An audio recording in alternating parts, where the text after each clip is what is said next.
Este video llega a ustedes gracias a la cortesía de Sanabria y Abogados, abogadosanabria.com. Se confirma que Rocío San Miguel, es la presidente de Control Ciudadano, está ahora secuestrada en el centro de tortura más grande de América Latina. Es oficial que Rocío San Miguel está en el helicoide. Que además, quien fuera su pareja en algún momento está recluido en la DIGESIM, otro centro de tortura en Venezuela absolutamente cruel, en la autoría de sus verdugos, sin duda alguna. Tenemos a Joel García, abogado venezolano, quien se ha sumado al equipo de defensa de la activista y presidente de Control Ciudadano, Rocío San Miguel. Doctor, muchísimas gracias por hacer esto, gracias por la valentía que usted obviamente representa al tomar las riendas de esta defensa y a todo el equipo que lo está acompañando. Buenas noches, Carla. Buenas noches a toda tu gran audiencia. Un gusto estar contigo nuevamente. Voy a empezar por esto. Rocío San Miguel está de manera ya confirmada en el SEBIN helicoide. Quiero preguntarles cómo descubrieron que estaba allí. Bueno, desde ayer tuvimos conocimiento por la publicación que hizo el fiscal general de la República en su cuenta X sobre que se iba a realizar una audiencia para la presentación de estos ciudadanos, es decir, de Rocío San Miguel, de su hija, sus dos hermanos, su expareja y el padre también de Miranda, su hija. Posteriormente decía allí en ese tweet, porque en ese X, que iban a solicitar la privativa de libertad para 2 de las personas y los otros 4 medidas cautelares sustitutivas de libertad. Efectivamente, después vimos un comunicado del Ministerio Público donde afirmaban de que Rocío San Miguel había sido privada de libertad, al igual que Alejandro González Canales, por varios delitos y habían quedado bajo medida cautelar sustitutiva Miranda, la hija de Rocío San Miguel, junto con Víctor Díaz Paruta, ambos también excarcelados, y los 2 hermanos Miguel Ángel y Alberto San Miguel también habían sido excarcelados, pero bajo medidas de presentación periódica al tribunal, prohibición de salir del país y prohibición de dar entrevista o publicar en redes sociales. Eso lo pudimos conocer el día de hoy. Posteriormente pudimos conversar con la hija Miranda y fue que nos corroboró todo esto. Por eso le pregunto que si ya había visitado la defensa, la DIGESIM, SEBIN, tratando de encontrar a Rocío y a los demás, ¿cómo saben, cómo confirman que ella está en el SEBIN y que en el caso de Alejandro estaría en la DIGESIM? Fíjense que hasta ayer, bueno, hasta el día de hoy que nos enteramos de primera mano por información directa de Miranda, la hija de Rocío, fue negada la presencia de estas personas ni en el SEBIN, ni en la DGCIN, ni en la Policía Nacional Bolivariana.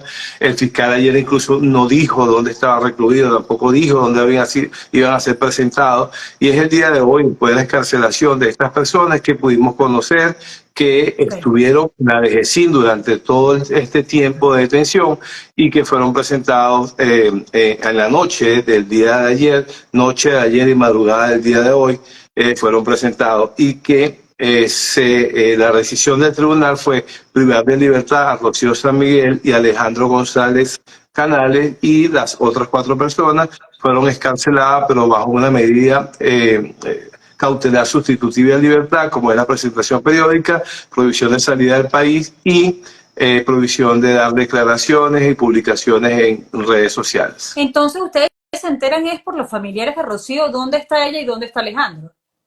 Exactamente, porque si vemos los 2 comunicados, un X y un comunicado del Ministerio Público, en ningún caso nos dice dónde estaban detenidos y el fiscal nunca lo dijo. Y es porque esta persona nos pudimos entrevistar con el día de hoy con ellos, por el resto no lo sabíamos, y además de que esas instituciones, tanto el SEBIN, la DGCIN, la Policía Nacional Bolivariana, negaron la presencia de ellos cuando estuvieron todo el tiempo en la DGCIN. Doctora, entonces sería fácil concluir que ustedes no han entrado en contacto todavía con Rocío San Miguel. No, ni con Rocío San Miguel ni con Alejandro González, porque los presentaron con defensa pública y hasta ahora no hemos podido tener acceso ni a las actas de la investigación ni a estas personas. Esto que hemos estado tipificando, que es desaparición forzada, entonces de alguna manera todavía aplica, porque si ella no ha tenido acceso a la defensa, no ha tenido la oportunidad, aunque ustedes sepan por referencia de sus familiares dónde podría estar, ella en verdad sigue desaparecida, digamos, legalmente hablando, desde el punto de vista de la Legalmente, justicia internacional.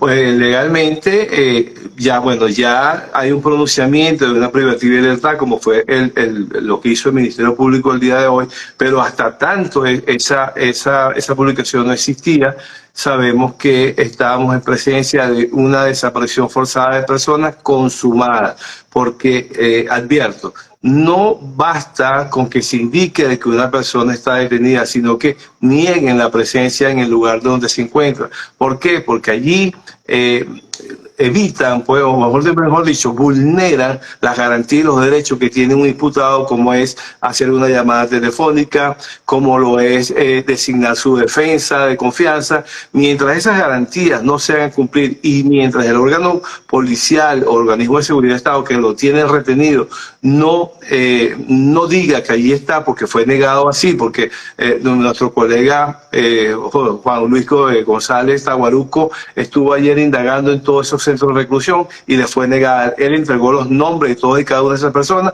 y le fue negado la presencia de ellos. Entonces, hasta allí se consuma la desaparición forzada de personas. Quiero entonces precisar lo siguiente. Tarek William Saab, cuando además publica en su cuenta personal esto, que además lo hace, pareciera por presión de la sociedad venezolana y también de la comunidad internacional, pareciera que se vio forzado a confesar que si tenían secuestrada a Rocío San Miguel, pero además él, al decir que fuera de lapso, confirman que ella está detenida, fuera de lapso, sin decir qué juez, qué fiscal, qué centro de reclusión, él mismo al firmar este procedimiento, él mismo estaría confesando ante la justicia internacional que ha cometido el crimen de lesa humanidad de desaparición forzada. Él mismo comete ese error y confiesa ante la justicia internacional. Fíjense que hasta ese momento nadie sabía dónde estaban estas personas retenidas, nadie sabía, nadie. Entonces, en ese momento él nos dice que van a presentarlo. Sin embargo, no advierte dónde estaban recluidos, no advierte ante qué tribunal va a ser presentado, no advierte qué fiscalía va a conocer. Esto tomando en cuenta de que hablaron de que existía una orden de aprehensión. Si existía una orden de aprehensión, ya tenían que saber qué tribunal, qué fiscal había solicitado esa orden de aprehensión. Y hasta ese momento desconocíamos, porque no basta, porque además lo hace en su cuenta personal, no en la institucional, sino en su cuenta personal, esa información. Y es hasta el día de hoy que pudimos saber dónde estaban detenidas estas personas, de a qué hora fue la audiencia, quiénes nos asistieron, etcétera. Hoy fue que pudimos conocer de esos detalles y antes no lo supimos en boca del Ministerio Público. Es decir, el Ministerio Público debió informar o también permitirle a estas personas detenidas para que hagan el ejercicio de su derecho a la defensa de informar a familiares, abogados o amigos dónde se encontraban recluidos. Esto lo pudimos saber es hoy, después de la excarcelación de estas 4 personas. ¿Sabe que hay algo que me llama mucho la atención? Y es un mensaje para los chavistas, si es que queda alguno en el país, al público chavista. Y es que ellos dicen que presentaron en tribunales a estas personas, a 6 miembros de una familia. Los presentaron en tribunales un lunes de carnaval a las 10 de la noche.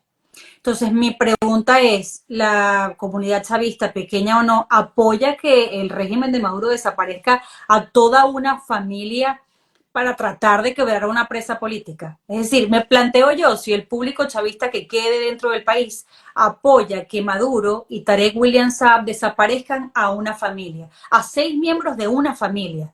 ¿Usted qué cree? ¿Usted cree que ellos se sentirían cómodos apoyando a quien comete un delito como este? Digamos, el terror que puede también infundir en el propio chavista esto, ¿no? Los derechos humanos no tienen ideologías políticas. Los derechos humanos no tienen colores ni tintes religiosos, ni políticos, ni de raza, sexo. Cualquier persona que sea detenida, ¿verdad? Por los motivos que sea, infraganti o no, por una orden de aprehensión, tiene derecho a comunicarse con sus familiares y abogados. Tiene derecho a que se le presume inocente.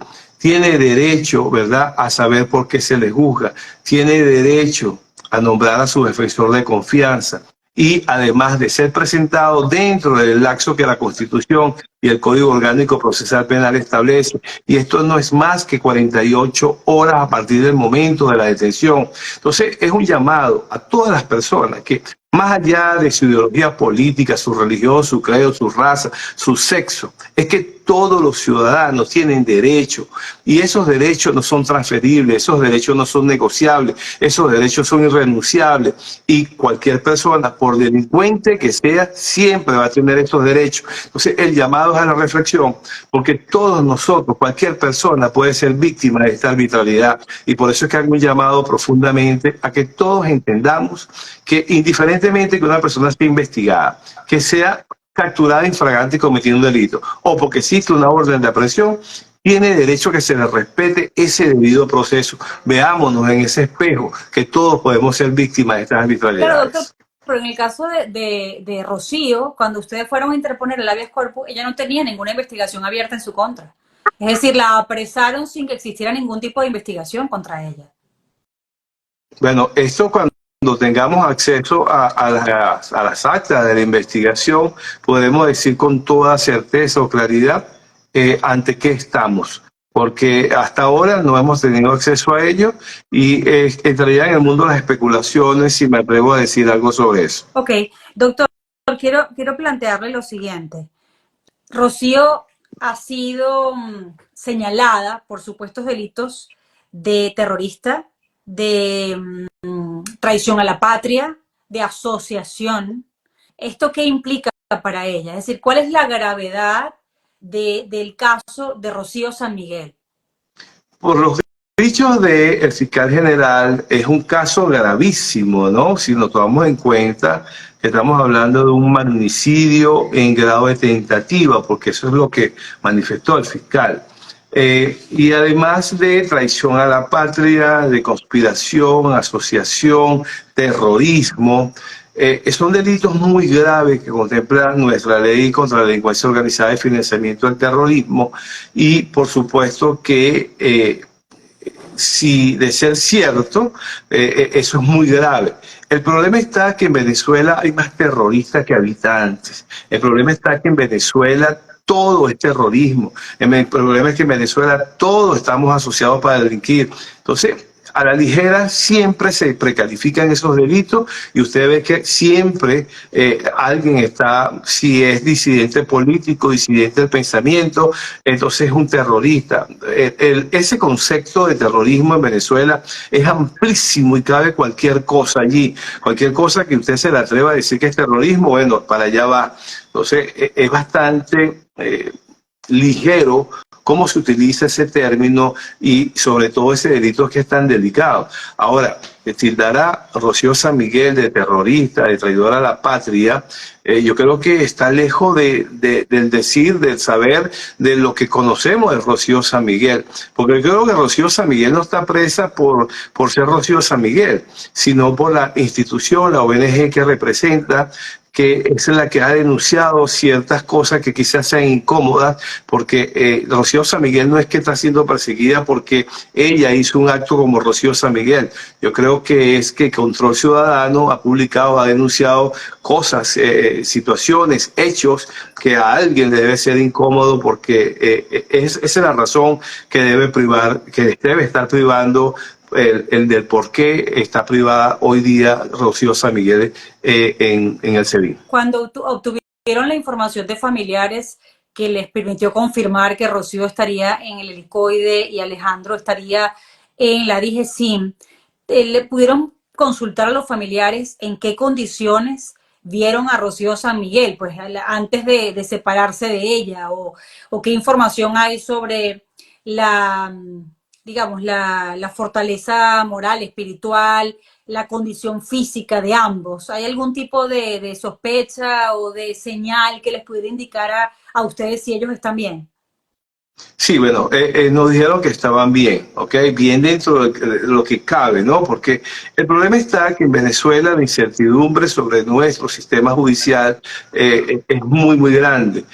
Aquí no tenemos certeza porque vemos cómo violan un lapso que es de presentación, que apenas de 48 horas, Rocío es presentada, o ellos son presentados casi 100 horas después.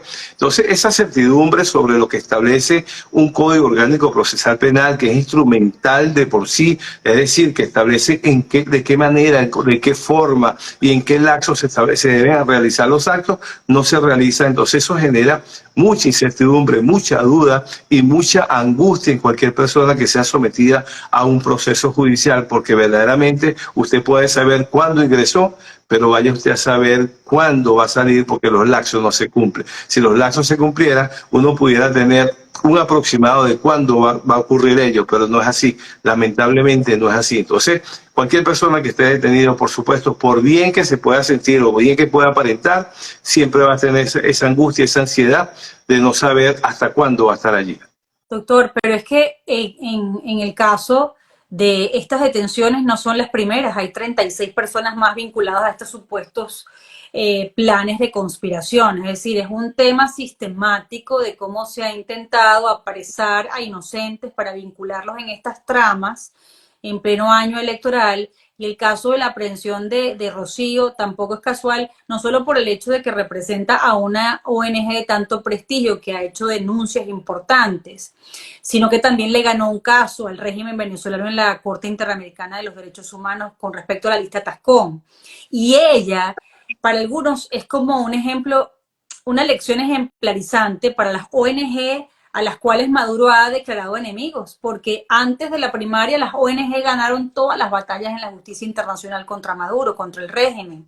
Lograron que 9.000 víctimas, 9.000 víctimas, hay que verle la cara a esto, 9.000 víctimas declararan en contra de Maduro en la Corte Penal Internacional.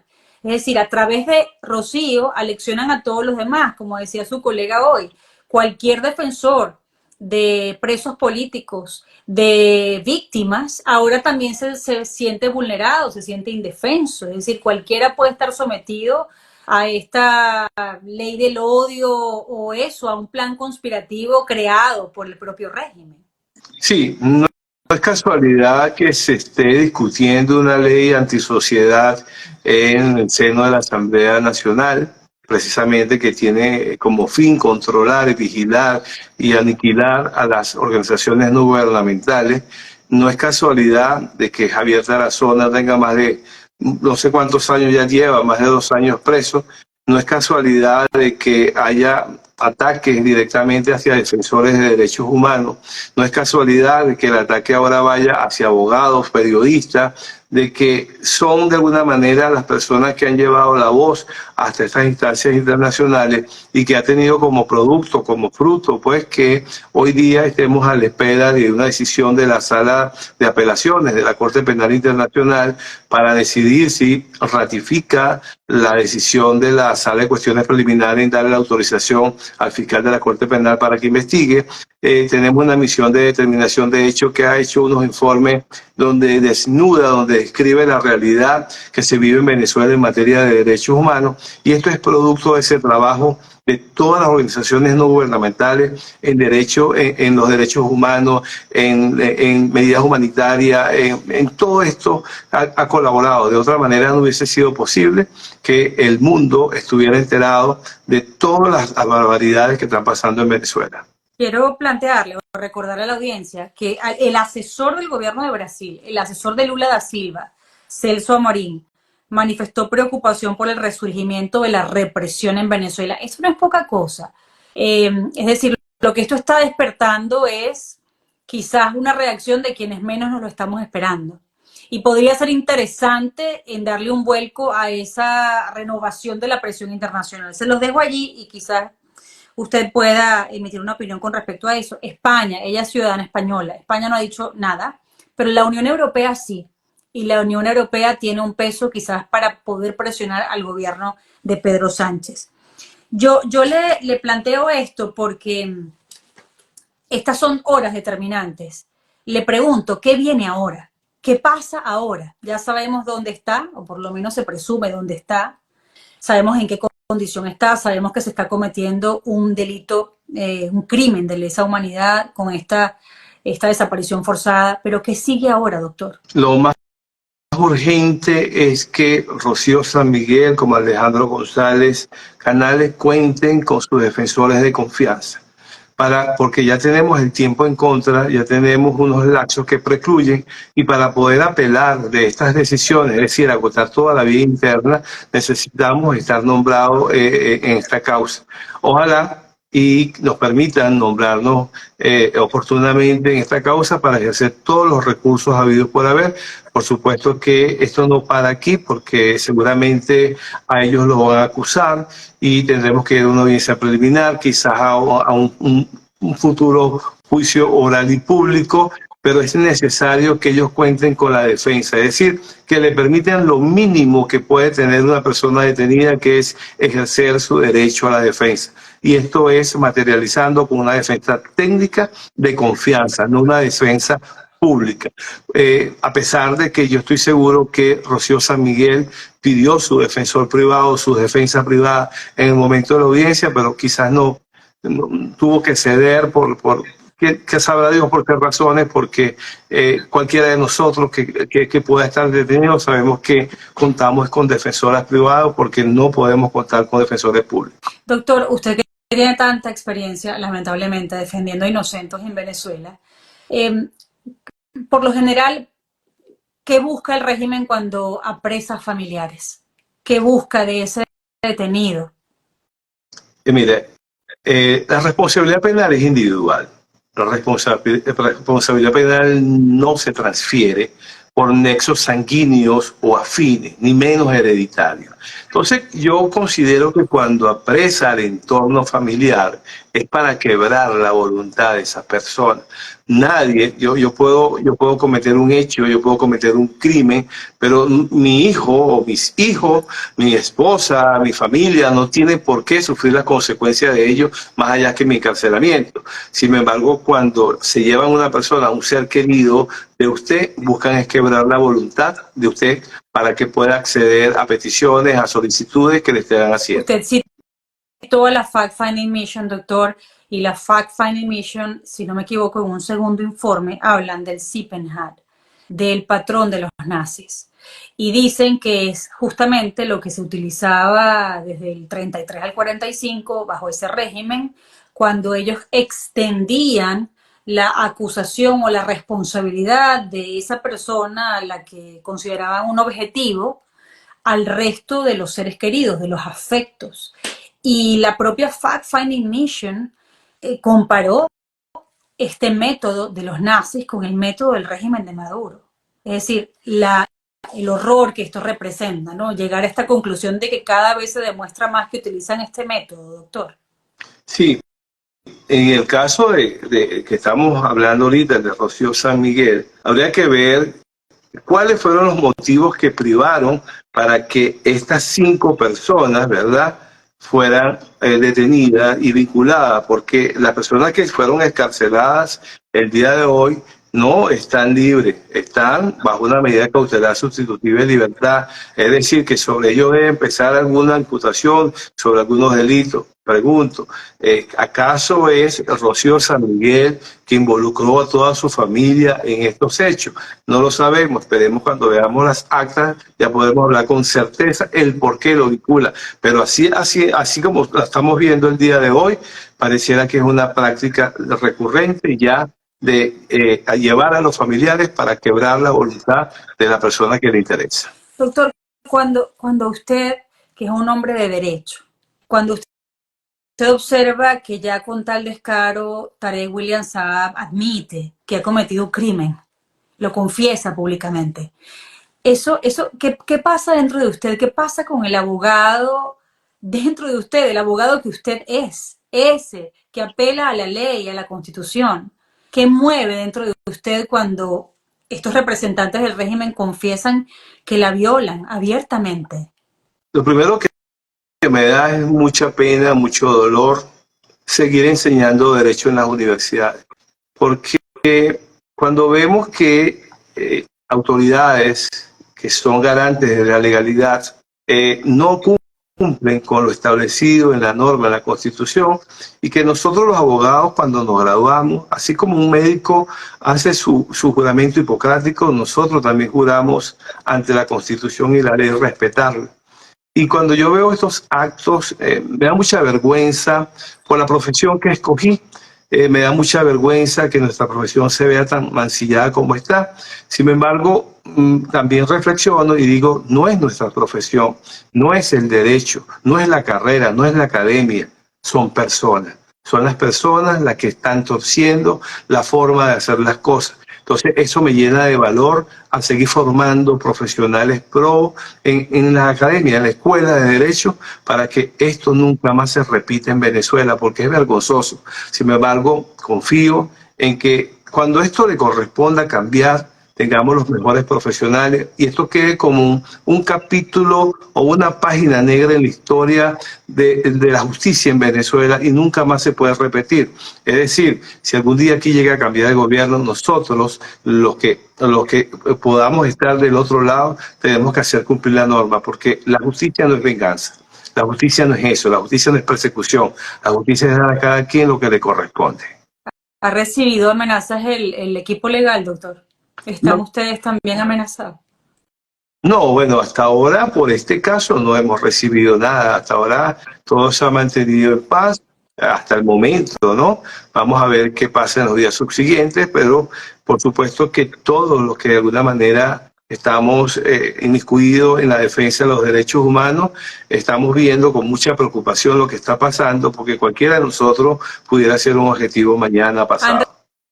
Recibido solidaridad, por ejemplo, de la administración Biden, de la plataforma unitaria, es decir, sienten que están acompañados por quienes en este momento o desde hace ya un tiempo están negociando con el régimen venezolano, han intercambiado rehenes.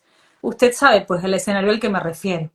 Sí, bueno, sin embargo, nosotros, Juan Luis González y yo, mi persona, no hemos recibido directamente ninguna comunicación, etcétera. Pero, sin embargo, hemos visto en redes que muchas personas se han manifestado solidarizándose con esta causa y esperemos pues que sean solidarios todo el mundo, porque es que nadie está exento de ser víctima de una tragedia tan similar como la que está viviendo Rocío San Miguel y todas sus personas y todos sus familiares, porque no es un caso único. Sabemos la cantidad de presos políticos que tenemos en Venezuela y mucho con una data grandísima de presos de tiempo que están recluidos y todavía estamos esperando por unas negociaciones y unas libertades que se prometieron el año pasado y vimos que fueron unas cuantas, pero muchos quedan tras las rejas y siguen ingresando más personas. Doctor, Rocío San Miguel es la presa política de más alto rango. Es quizás lo más drástico que ha hecho el régimen en el perfil femenino. Todos los casos son relevantes, pero se atrevió, digamos, a apresar a una mujer como Rocío San Miguel. ¿Qué mensaje da esto, doctor? Sí, es preocupante porque además que ella contaba con medidas cautelares de la Comisión Interamericana de Derechos Humanos, de la Corte Interamericana de Derechos Humanos, además de que Rocío San Miguel no es una persona de un verbo muy candente. Yo recuerdo que hasta hace poco llamaba a votar al Esequibo, es decir, que decir traidor a la patria no cabe esa posibilidad cuando por sus actos la conocemos. Y por supuesto que esto genera muchísima más preocupación, porque si una persona que ha mantenido cordura, que ha mantenido, que es afable, que no es de estas personas que son polémicas ni habla falsedades, entonces si le toca a ella, bueno, ¿qué dejará para el ciudadano a pie? ¿Qué dejará para el resto de la sociedad venezolana? Por supuesto que todo el mundo con las barbas en remojo porque es preocupante. Mi última interrogante es la siguiente, no la última, pues sabe que vamos a estar súper pendientes de este caso, de estos casos, pero sí plantearle, usted que a tantos ha defendido y quizás ha aprendido un poco cómo es la estrategia del régimen en estos casos, cuando quiere acusar a una persona inocente, la manera en la que ha procedido contra Rocío, ¿qué le indica? Es decir, no sé cómo planteárselo, pero digamos que tiene esperanza de que ella pueda ser puesta en libertad o la manera en la que han acelerado el proceso, la manera en la que han confesado el delito y crimen que están cometiendo contra ella, la manera en la que la acusaron sin defensor, etcétera, les indicaría más bien que van a ir con todo contra ella. ¿Hacia dónde se inclina su balance en este momento? Este caso, Más allá de la esperanza, pues, ¿no? Del cariño, sino, digamos, formalmente la rigurosidad de la experiencia en dictadura. precisamente la experiencia que me ha dado estos años litigando bajo esta forma de este, como digo yo, este derecho alternativo que existe, me dice que es el mismo patrón que se ha utilizado en muchos casos. Señalar, acusar a una persona por nada. Yo he defendido muchísimos inocentes, muchísimos. Personas que basta con que un patriota cooperante señale que usted es tal o cual cosa y con eso es suficiente para el Ministerio Público para acusarlo, para mantenerla privada de libertad. Y también sé que las decisiones sobre libertades no son los jueces quienes las otorgan, son decisiones de un alto quizás o del Poder Ejecutivo quienes las ordena. Entonces, Rocío San Miguel sabemos que lo que significa Rocío San Miguel, pero entra dentro de todo este patrón que estamos viendo desde hace muchos años. Es decir, que de la noche a la mañana también puedan decidir políticamente, darle la libertad, como también pudiera decidir, como ha pasado con Tarazona, mantenerlo por mucho tiempo preso. Doctor, una cosa más, ¿qué más podemos hacer? Porque fíjese que está el caso de Carlos Salazar y yo entiendo que se le resta, digamos, notoriedad porque, bueno, Rocío es una mujer tan conocida y por la gravedad de lo que ella representa, ¿no? Pero Carlos Salazar es un ingeniero en Margarita que grabó a Alex Saab y con la frustración que puede sentir cualquier venezolano de verlo libre allí después de que fue acusado de tantas cosas en este país y que ya ha sido intercambiado con esa ligereza, para muchos sentimos que fue así. Y él lo que estaba manifestando era indignación, lo grabó y ahora también está desaparecido. Sí, bueno, debe estar detenido y acusado de instigación al odio por la ley del odio. Tengo entendido que no solamente está detenido él. Me llegó información sobre un abogado, un colega que yo lo conozco, fuimos profesores en una universidad, también está detenido porque él colocó ese mismo video en un grupo de WhatsApp y tengo entendido que también está detenido, solo que bueno, por razones personales o de la familia no han querido divulgar esto porque sabes cómo es el miedo en Venezuela y se respeta pues, Sí. Pero tengo entendido que también está detenido un abogado, un colega conocido y no se ha dicho nada de él. Pero vemos cómo cierran emisoras, cómo cierran medios de comunicación por una palabra, por dos palabras, y más todavía esta persona que se atrevió a divulgar un video, pues de lo más seguro es que está acusado de delito de odio, porque eso es la práctica que estamos viendo, es decir, silenciar a la voz disidente. Doctor, ¿alguna información sobre el miembro del magisterio de Barinas? Después que sueltan a los 6 sindicalistas, él es apresado, el tema de la puerta giratoria, ¿no? Se negocia sacar a 6, pero apresan a uno del mismo sector como para decirle a quienes representan a los sindicatos que, bueno, que también pueden ser los próximos, ¿no? ¿Qué se sabe de ese profesor de Barinas? ¿Tiene alguna idea? No tengo información sobre ese profesor, sin embargo, lo que sí llama la atención, Carla, es que en el mes de diciembre le dieron libertad a dos abogados. Uno de ellos que era juez, creo que del estado Guárico, y a un abogado litigante que también estaba preso junto con la misma causa de él. Le dieron libertad en el mes de diciembre y recientemente culminaron el juicio y los condenaron. Es decir, que tal libertades no existen, pueden ser condenados posteriormente. Doctor, le agradezco muchísimo la valentía de dar esta entrevista porque yo entiendo que bueno, que son tiempos difíciles, siempre lo han sido y usted siempre ha estado dando la cara, de verdad que sabe que de mí solo recibe la más profunda admiración y lo que pueda hacer para ayudarles aquí estoy. Dios los proteja. Gracias, Carla. Sin embargo, considero y a cualquier persona que yo lo que hago es ejercer la profesión para que me formé. Es lo que hago siempre, hablo en estricto derecho porque soy un defensor de derechos humanos y apegado a la constitucionalidad y a la ley. Y es un llamado que hago a todo el mundo. Si respetamos la ley y la constitución, todo el mundo trabaja mejor y funciona bien. Pero bueno, aquí estamos y seguiremos a la orden, Carla. Muchísimas gracias, doctor Joel. Hasta luego, Carla. Buenas noches.